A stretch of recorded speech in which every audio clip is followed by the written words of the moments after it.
UP के मेरठ से PM Modi ने किया चुनावी रैलियों का आगाज। मंच पर एनडीए के नेताओं ने प्रधानमंत्री का शानदार स्वागत किया।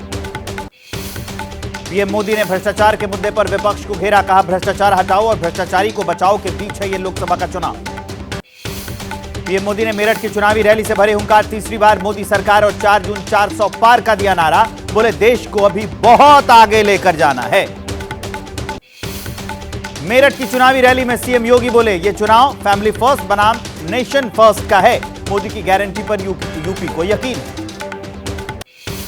अमित शाह का राजस्थान दौरा, सीकर में प्रत्याशी के समर्थन में रोड शो किया। सीएम भजनलाल शर्मा भी मौजूद रहे।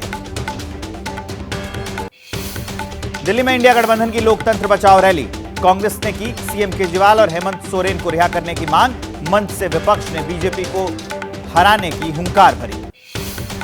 विपक्ष की लोकतंत्र बचाओ रैली में खड़गे, राहुल गांधी, शरद पवार, उद्धव, अखिलेश, भगवंत मान समेत कई दिग्गजों का जमावड़ा लगा। सुनीता केजरीवाल भी पहुंची। राहुल गांधी का केंद्र सरकार पर वार, कहा हमारी टीम के पहले 2 खिलाड़ियों को मैच फिक्स कर जेल में डाला गया। चुनाव से पहले पीएम मोदी चुनाव फिक्स कर रहे हैं। भ्रष्टाचारियों पर कार्रवाई से कुछ लोग बौखलाए। जिसने भी लूटा है उसे लौटाना पड़ेगा। कितने भी हमले हो हम रुकने वाले नहीं। विपक्ष के मंच से उद्धव ठाकरे की हुंकार। अब की बार बीजेपी तड़ी पार का दिया नारा, कहा एक व्यक्ति एक पार्टी की सरकार को हटाना जरूरी। तेजस्वी यादव का पीएम मोदी पर प्रहार। बोले देश में अघोषित इमरजेंसी है। वो आंधी की तरह आए थे, तूफान की तरह जाएंगे। विपक्ष की रैली में हेमंत सोरेन की पत्नी कल्पना सोरेन ने कहा कोई भी पार्टी जनता से बड़ी नहीं, इंडिया झुकेगा नहीं, रुकेगा नहीं का नारा बुलंद। विपक्ष की रैली में सुनीता ने केजरीवाल को शेर बताया। पढ़ा जेल में बंद सीएम केजरीवाल का संदेश। मुफ्त बिजली, समान शिक्षा समेत 6 गारंटी को पूरा करने का दावा किया। केंद्रीय मंत्री अनुराग ठाकुर का इंडिया गठबंधन की रैली पर हमला। बोले चोर चोर मौसेरे भाई। सबने मंच पर बैठकर गुहार लगाई।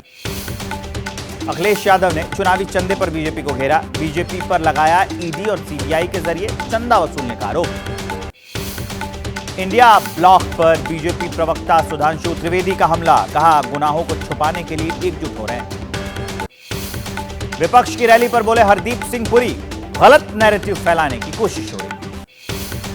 पीएम मोदी ने ट्वीट कर कच्चा थीवू द्वीप के मुद्दे पर कांग्रेस को घेरा। कहा कांग्रेस का इतिहास भारत तोड़ने वाला रहा। टापू को कांग्रेस सरकार ने देश से दूर किया था। गृहमंत्री अमित शाह का भी कांग्रेस पर हमला। लिखा कांग्रेस ने स्वेच्छा से कच्चा थीवू छोड़ दिया और उन्हें इसका कोई पछतावा भी नहीं। बिहार कांग्रेस के पूर्व अध्यक्ष अनिल शर्मा ने पार्टी से दिया इस्तीफा। पिछले कुछ समय से पार्टी में अपनी अनदेखी से नाराज थे शर्मा। दिल्ली में कांग्रेस केंद्रीय चुनाव समिति की बैठक जारी।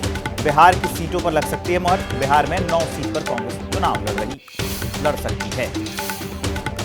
कांग्रेस नेता पप्पू यादव का ऐलान, 2 अप्रैल को पूर्णिया से दाखिल करेंगे नामांकन। कांग्रेस के फैसले का इंतजार रहेगा।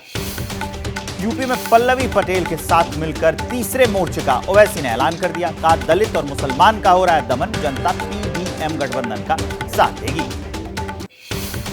अपना दल कमेरावादी चीफ पल्लवी पटेल बोली पिछड़ों, दलितों और मुसलमानों को नहीं मिल रही हिस्सेदारी। इस मोर्चे के बिना अब यूपी में कोई सरकार नहीं बनेगी। यूपी में तीसरा मोर्चा बनते ही अखिलेश यादव पर ओवैसी का बड़ा हमला। बोले अखिलेश अपने हाथों अपनी कब्र खोद रहे हैं, इसका मैं जिम्मेदार नहीं। पश्चिम बंगाल के नदिया में टीएमसी उम्मीदवार महुआ मोइत्रा के समर्थन में ममता की रैली। बोली राज्य में सीएए या एनआरसी लागू होने नहीं देंगे। कुशीनगर लोकसभा सीट से स्वामी प्रसाद मौर्य लड़ेंगे चुनाव। देवरिया सीट से एसएन चौहान को उम्मीदवार बनाया। स्वामी प्रसाद मौर्य का मोदी सरकार पर बड़ा हमला। बोले केंद्र सरकार ईस्ट इंडिया कंपनी से भी बदतर है। बारामती से सुनेत्रा पवार की उम्मीदवारी पर सुप्रिया सुले बोली शरद पवार को हराने के लिए बीजेपी ने हमारे परिवार को तोड़ा। सुनेत्रा पवार मेरी मां समान हैं। सूत्रों के मुताबिक गरीबों, युवाओं, किसानों और महिलाओं को ध्यान में रखकर बनाया जा रहा है बीजेपी का घोषणा पत्र। पहले चरण के मतदान से पहले बीजेपी ये जारी कर सकती है मैनिफेस्टो। पीएम मोदी 4 अप्रैल को बिहार में करेंगे चुनावी शंखनाद। जमुई की रैली में दिखेंगे एनडीए के कई दिग्गज।